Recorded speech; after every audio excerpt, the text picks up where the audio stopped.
Malam ini adalah penentuan nasib timnas Indonesia, saudara, di Piala AFF 2026. Jika bisa mengalahkan Singapura, timnas Garuda bisa lanjut ke semifinal. Jika kalah, mimpi Indonesia tentu akan pupus. Untuk melihat sejauh mana peluang Indonesia bisa mengalahkan Singapura, kita berbincang dengan analis sepak bola Bung Gita Suwondo. Selamat petang, Bung Gita. Selamat petang, Yasir. Deg-degan ya pasti ya Bung Gita ya, karena ini lagi hidup mati. Kalau enggak Sangat. ya kita gagal lagi di Piala AFF gitu. Jadi menurut Anda Ya, strategi betul. apa nih yang akan diterapkan oleh John Hartman dalam menghadapi Singapura nanti malam?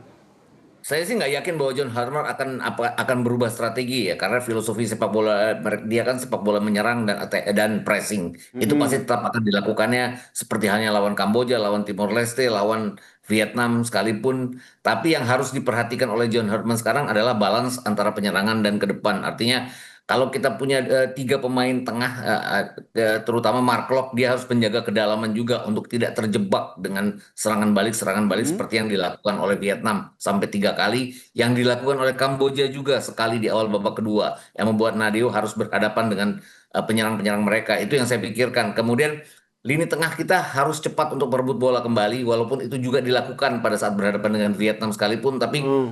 setelah merebut bola itu, yang kesulitan kita adalah kita seperti nggak tahu apa-apa pada saat masuk final third pertahanan mereka. Oke. Ini yang harus Jadi dikurangi. menurut Artinya Bung Gita sendiri, mm-mm. ya gimana? Jadi menurut Bung Gita sendiri tidak akan ada perubahan taktik, berarti formasinya masih sama ya, Sam- 3-4-3 dengan lini penyerang ada Becker, Haye dan juga Mangun. Iya, saya pikir akan seperti itu ya. Kalaupun ada pergantian, mungkin Baker dan Mangun tetap akan dipertahankan. Mungkin ada Beckham Mm. Putra yang masuk ke sana. Tapi yang saya pikir bukan yang juga akan diganti adalah penjaga gawang. Karena terlihat dalam dua pertandingan di mana dia kebobolan, terutama lawan Kamboja ya. Di mana dia tidak menjaga tiang dekat. Kemarin dari 3 gol juga dua diantaranya, 2 gol pertama itu kan tiang dekat dia yang nggak dijaga. Padahal seorang penjaga gawang biasanya akan selalu waspada terhadap tiang dekat, tapi tidak bisa apa-apa pada saat bola dilempar ke tiang jauh di mana dia berdiri jauh. Tapi kemarin justru terbalik, tiang dekat yang dijebol oleh Vietnam. Kemudian gol ketiga Vietnam itu kan dia sudah one on one ya, satu lawan satu, akan Mm-mm. sangat sulit juga. Jadi saya pikir akan ada pergantian dari Nadeo kalau melihat itu. Mungkin ada ketidakpercayaan Hartman terhadap Nadeo, Cahya Oke. Supriyadi yang mungkin akan dimainkan di sana. Walaupun Cahya Mm-mm. Supriyadi juga tidak Mm-mm. teruji sama Mm-mm. sekali pada saat pertandingan melawan Timor Leste. Hanya ada satu shot on target yang jatuh ke Mm-mm. daerah pelukannya Cahya Supriyadi saat itu. Tapi Ah. kita bicara Singapura, Singapura kan bermainnya bertahan. Ini yang mungkin harus diwaspadai juga oleh John Hartman. Bagaimana merombak pertahanan mereka. Vietnam pun gagal ya, padahal Vietnam main di Midin saat itu di kandang sendiri. Gagal, kemudian ada dua serangan balik Singapura di akhir-akhir pertandingan yang nyaris menjadi gol. Jadi serangan balik mereka juga sama bahayanya. Apalagi kalau nanti Ilhan Fandi itu masuk di Mm-mm. 30 menit terakhir di mana dia dalam kondisi bugar, biasanya ketinggiannya itu akan merepotkan pertahanan lawan. Jadi saya pikir tetap harus waspada terhadap serangan balik Singapura. Waspada terhadap serangan balik Singapura itu berarti memang lini depan kita juga harus sudah oke begitu. Nah, kalau berbicara Ya. soal oke lah kemungkinan besar Nadeo Argawinata tidak dimainkan dan juga diganti dengan Cahya Supriyadi, tapi ada lini belakang di situ. Nah, dari lini belakang sendiri kan ada Walsh, ada Patinama, ada Rido dan juga ada Jordi Amat. Itu nama-nama ini akan masih diotak-atik lagi oleh John Hartman? Saya pikir kalau idealnya adalah pertandingan pertama lawan Kamboja ya, Sandy Mm-mm. Walsh, kemudian Rizky Ridho dan Shane Patinama ada di center Mm-mm. back. Kemudian kalau kita lihat Reinders dan Doni Trimampungas sebagai sayap.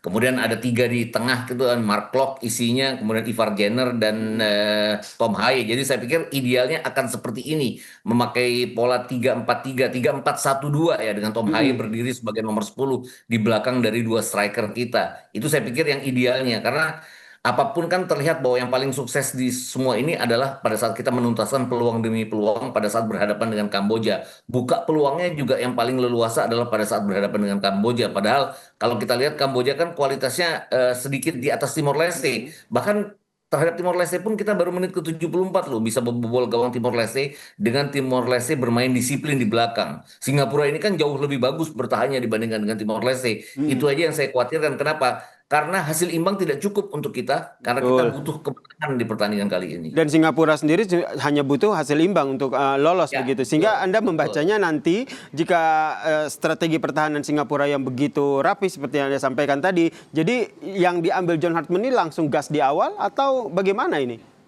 gas tapi harus tetap memperhatikan lapangan tengah terutama gelandang bertahan itu Mark Locke dan juga tiga center back kita jangan bertahan terlalu tinggi pada saat seperti waktu melawan Vietnam.